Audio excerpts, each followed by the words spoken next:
Bem-vindos todos a mais um vídeo do nosso canal da Escola Clássica e hoje eu tenho aqui a grande obra da literatura do Ocidente. Na verdade, dispensaria até apresentações, mas é o meu papel aqui falar novamente da Ilíada e, claro, dar uma perspectiva não diferente, mas um tanto ao meu modo, não é? Então, muito bem, se vocês querem saber por que ler Homero, por que ler a Ilíada e por que ler a Ilíada no original, então fiquem até o final deste vídeo e, muito bem, deixem os comentários aqui, perguntem, né? Divirtam-se aqui, aqui na página, né, no nosso canal da Escola Clássica e inscrevam-se também para receber mais notificações de vídeos como esses aqui, mais conteúdos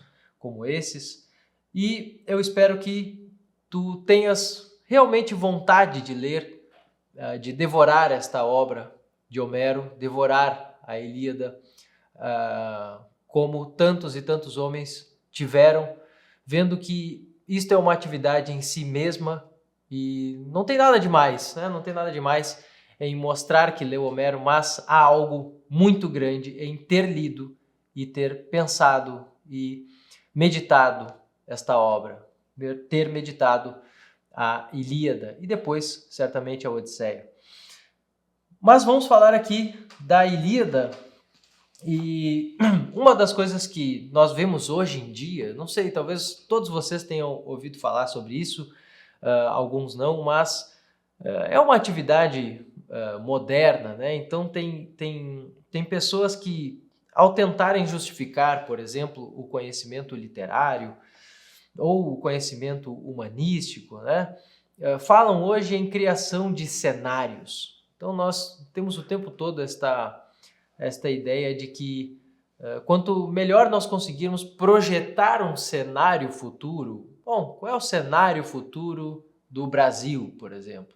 Então, ao projetar este cenário, então alguns querem projetar este cenário político, por exemplo, outros querem projetar um cenário no campo da cultura, etc. Então nós vemos o quanto isto é uma atividade que, pelo menos a mim, ressalta os olhos, do fato de ela ser, por um lado, muito difícil, de ser assim realmente desafiadora, ou seja, como pode ser o futuro? Como as coisas vão ocorrer? E como que eu posso saber algo desse futuro? Como eu posso saber como estas coisas estão a caminhar no nosso tempo? O que nós vamos ver aqui em Homero? Nós vamos ver algo que, de maneira semelhante, Homero também se diverte ao mesmo tempo em que tem um grande desafio ao tentar contar a história destas batalhas que acontecem em Troia. Ele se diverte ao mostrar como aconteceram estes movimentos da guerra, como aconteceram estes movimentos entre estes dois exércitos. O exército grego, que veio não só para pilhar muitas cidades, né? Veio a Troia não só para pilhar muitas cidades e para trazer espólios de guerra, mas também para resgatar Helena, aquela que nós podemos até entender como a beleza perdida pelos gregos. Bom, mas o que Homero faz aqui, e que muitos críticos literários vão dizer assim, realmente, pessoal, né? Nós temos nossa literatura muito desenvolvida, nós temos romances, nós temos obras modernas que são grandes monumentos, mas Homero é o pai Homero. Homero é realmente o grande poeta dessa nossa literatura ocidental e quanto mais próximos de Homero nós formos, nós escrevermos, melhor será a nossa obra literária, melhor serão os nossos livros, melhores serão as nossas narrativas. Muito bem, e é isto que Homero vai fazer. Homero tem aqui personagens que juntos, cada um deles tem virtudes diferentes, Aos poucos nós vamos conhecendo a virtude de um Nestor, o orador de todos, o maior orador e até, vamos dizer, ancião de todo o exército grego. Nós vamos ter o homem mais plástico de toda a história, talvez, ou o maior paradigma de plasticidade e genialidade destas histórias gregas, que é Odisseu.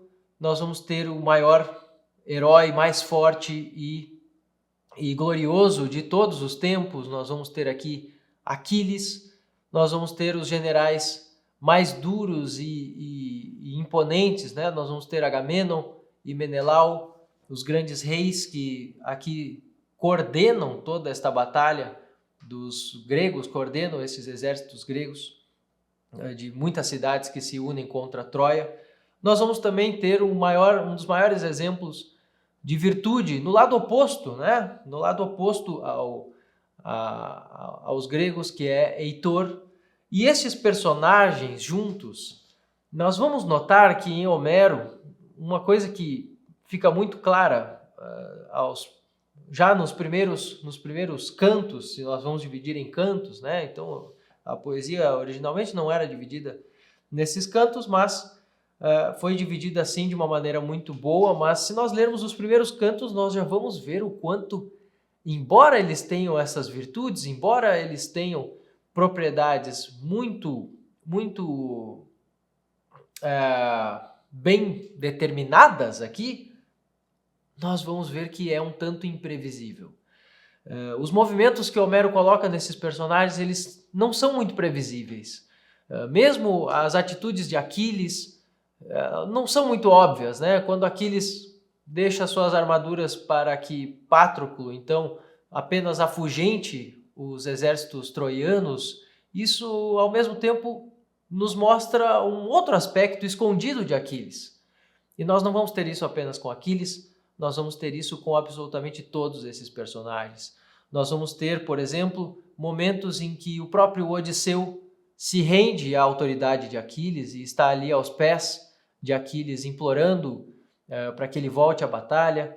Então Homero, ele se diverte. Homero se diverte mostrando-nos essa natureza de cada um desses personagens numa ação, aqui como eu gosto de chamar, numa panela de pressão, que é a guerra, em que todas as coisas devem ocorrer, as decisões devem ser um tanto rápidas, elas acontecem todas sob pressão. Nós não temos aqui nenhuma discussão que esteja tranquila, nós não temos nenhum personagem usufruindo de algum tipo de ócio ou do seu tempo livre ou algo assim, sem alguma tensão ou sem uma preocupação. Nós vamos ter aqui um monumental estudo sobre o ser humano. Nós estamos vendo aqui o tempo todo na Ilíada um estudo sobre as nossas qualidades, sobre aqueles que nós somos nas diferentes situações que a vida nos impõe. Nós vamos ter aqui não só isso. Homero não se preocupa apenas em nos mostrar como agem durante a guerra esses personagens, mas ele nos procura ainda dar uma origem, dar a entender aquelas ações ou a possibilidade daquelas ações na própria história de cada um desses personagens. Então, enquanto eles estão discutindo, enquanto eles estão ali, na verdade, brigando, né? Enquanto um troiano e um grego, estão ali no meio da batalha, um apontando a sua lança para o outro, ameaçando, nós vamos ver que eles contam as suas histórias, que eles aprofundam as suas origens e nos levam, portanto, àquilo que seria uma possível explicação da sua nobreza ou da sua pobreza. Então, esta obra, ela é uma grande dança. Alguns filósofos, nós vamos ver na Idade Média e também nós vamos ver algumas gravuras da Idade Média que vão apresentar, por exemplo, os dois exércitos como uma apresentação alegórica, né? Então nós vamos ter ali num dos exércitos uma certa ira, e no outro exército nós vamos ter uma certa astúcia, por exemplo, e no meio entre as duas nós vamos ter a paciência, né? Então, estão ali as virtudes divididas e entre todas elas está a paciência como que intermediando esta briga, e cada personagem parece participar de um corpo, né? Parece participar, ser membro de um corpo maior dentro dessa alegoria homérica. Quando nós estudamos, portanto, a obra de Homero, nós nos deparamos com questões, não só questões interessantes, né? Não são apenas questões interessantes de traição, autoridade, impasses, dilemas que vão ser resolvidos. Claro, isto é muito interessante, isto aguça o nosso interesse a cada momento por isso que acontece, mas, sobretudo, nos leva a uma discussão antropológica, nos leva a um aprofundamento da nossa visão sobre a humanidade, sobre quem nós somos, sobre, afinal de contas, o que nós pretendemos e quais são os valores que nós devemos prezar. Então, quando nós vemos que os heróis podem escolher entre fugir da guerra, ou que um herói como Aquiles está pronto para fugir daquela batalha, está pronto para recolher as suas, vamos dizer, os seus espólios que já havia adquirido, suas armas, e voltar à sua própria terra sem problema algum, né? Não havia nenhuma regra, ao que parece. Aquiles também, por ser poderoso, poderia fazer isso a qualquer momento, e todos estão tentando convencê-lo a lutar ainda, voltar para esta batalha, ainda que esteja em conflito com o próprio general, com seu general Agamenon, ele que se recusa a se colocar sob essa autoridade. Ainda assim, ele pode decidir tanto fazer isso, voltar, parar com tudo, e pode ainda decidir, pode optar pela glória e até mesmo pela vingança, etc. Quando nós vemos que por trás desta decisão nós temos a escolha de valores e que estes valores não estavam claros para o personagem, nós vemos aqui um crescimento espiritual deste personagem. Nós vemos o crescimento espiritual de Aquiles em favor desta glória que ele deve viver. Nós vemos o crescimento espiritual de Agamenon no momento em que se rende e que pede perdão por suas atitudes duras que faz a Aquiles. Nós começamos a notar que na nossa própria vida é assim que nós nos desenvolvemos, a partir de grandes conflitos como esses aqui. Ou seja, os dilemas não estão aqui apenas porque eles são interessantes. E é claro, eles são interessantes também porque guardam algo mais profundo neles, né? Não são dilemas por si mesmos, não são apenas momentos fortes e óbvios que estão acontecendo aqui. Homero, portanto, ele brinca com essa dança, ele se diverte e ele vai a fundo em cada um desses personagens e nos dá o inesperado, nos dá a beleza e o horror da natureza humana juntos, nos faz vislumbrar uma natureza, um tamanho, um mundo dentro de cada um de nós. E é por isso que esta obra aqui dificilmente é igualada no Ocidente. Para que ela seja igualada no Ocidente, nós vamos ver que o próximo poeta, né, ou aquele que tente igualá-la, vamos dizer assim que alguns tenham criado épicos tão monumentais quanto este, ou quase monumentais como este aqui, como é o caso, sei lá, de Dante, ou mesmo Camões, que, claro, estão falando de outros tipos de histórias. Eu sei que elas não são necessariamente uma batalha como esta aqui, mas quando nós vamos ver o modo como essas histórias se desenvolvem, elas também têm que guardar esses mesmos elementos de Homero por causa de uma coisa muito importante. Homero nunca, em nenhum momento, esquece, né? Se esquece de dizer o que deve ser dito. Ele nunca se esquece de aprofundar um personagem, ele nunca se esquece de colocar o dilema no momento certo, ele nunca se esquece de colocar a ação no momento certo, ele nunca se esquece de fazer o que deve ser feito literariamente. E ele faz isso 8 séculos antes de Cristo, ou 9 séculos antes de Cristo. Ele é realmente o grande professor, porque depois de alcançar esta técnica, ou depois de conseguir dizer com clareza, ou expor uma história com clareza, uma narrativa como esta com clareza, nós vamos ver que Homero já o fez. Nós vamos ver que ele foi realmente o primeiro a fazer isso.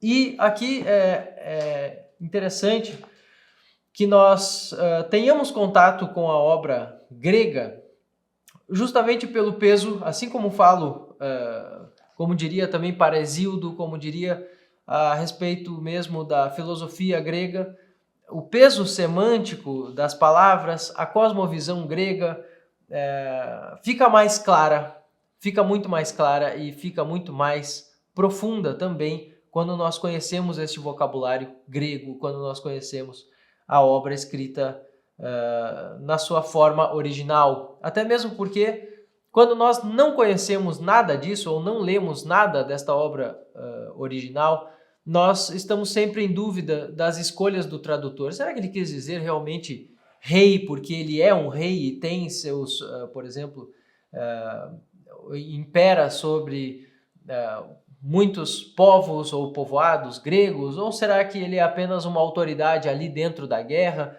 Né? Estas coisas podem ser confusas ao estudarmos e aprofundarmos a Ilíada, né? O estudo da Ilíada no seu texto original. Nós vamos, aos poucos, dissipando estas dúvidas para agora entender muito melhor o que cada um daqueles personagens, o que cada um realmente significa. Né? Nós vamos ver, por exemplo, o quanto Odisseu não perde a sua unidade da sua alma, vamos dizer assim, sua alma como personagem, não a perde quando nós temos o Odisseu da Odisseia.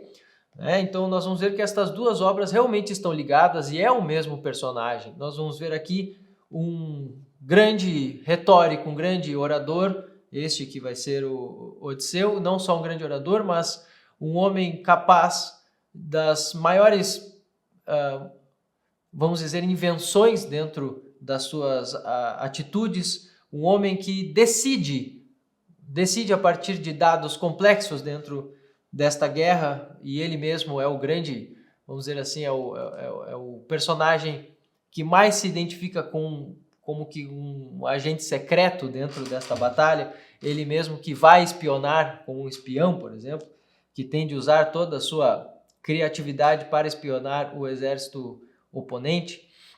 Então nós vamos ver aqui o quanto também estes personagens adquirem tanta solidez, tanto peso e complexidade que agora todos eles podem florescer em obras posteriores e não só em obras homéricas, né? Não só na Odisseia ou em poemas homéricos, mas podem florescer também na literatura ocidental posterior. Ou seja, nós podemos recriar ainda um Odisseu, onde? Em outro tempo, em outro meio, né? no meio moderno, numa cidade conhecida, num contexto conhecido, em nosso país, nós podemos ainda a partir desses personagens, da alma desses personagens, colocá-los em outras situações ou colocarmos nós mesmos dentro de situações semelhantes. Ou seja, Homero realmente constrói aqui, vai por dentro da complexidade destas personagens. É claro que nós não vamos ter aqui um aprofundamento psicológico, como se vê em obras mais modernas que se usam de teorias mesmo modernas da psicologia para explicar certas atitudes, vícios, impulsos dos seus personagens e tudo isso, porque realmente o foco aqui ele está mais nos elementos essenciais das virtudes humanas. Então os gregos realmente enxergavam em cada um desses personagens, nas suas ações, uma série de virtudes, e virtudes bem pontuais, como, por exemplo, a própria busca da glória e a coragem heróica, né? e o próprio fato de serem heróis no sentido grego. Então, quando nós vamos ver estas virtudes aqui dentro, nós vamos ver também um modelo para seguir, um modelo que os próprios gregos talvez devessem seguir. Homero também queria dizer como é possível agir em determinada situação, em determinado conflito. Então, se vocês querem apreciar mais profundamente essa obra, eu vos convido a lerem no original. Se vocês tomarem um livro aqui, por exemplo, da Escola Clássica, vocês terão ainda a tradução em latim. Aqueles que já estudaram latim podem se usar da tradução em latim para ler este texto original grego. As palavras que aparecem em latim, elas traduzem ipsis literis, ou seja, com as próprias palavras gregas, ou seja, elas tentam espelhar este texto grego da melhor maneira possível para que se possa estudar o texto grego. Então, esta tradução aqui dos Irmãos de Dô que nós temos, ela não busca necessariamente nos dar uma poesia que nos faça buscar o mesmo, né, que busque o mesmo deleite que a poesia original, ou que busque uma musicalidade que emule, ou que imite esta poesia original, mas ela nos dá as ferramentas e os instrumentos para que nós possamos ler aqui, mesmo na sua própria estrutura sintática dos versos que nós temos em latim, nos ajudam a ler o que está aqui escrito em grego. Bom, este é um simples convite que eu faço a vocês e eu espero que vocês possam usufruir e possam ler esta obra buscando também compreender cada um desses personagens, entender o desenvolvimento dessa história e buscando aprofundar também a visão homérica, né? Ou seja, a visão das palavras mesmo, da semântica, do peso semântico dessas palavras no original. Este é o convite que eu faço. Espero que vocês tenham apreciado e deixem aqui nos comentários da Escola Clássica o que vocês perceberam, se tem alguma pergunta, enfim, querem saber como obter obras como essas aqui da Escola Clássica, fiquem à vontade e não deixem de se inscrever no nosso canal para receber mais vídeos como esse, mais conteúdos como este aqui. Muito obrigado e até a próxima.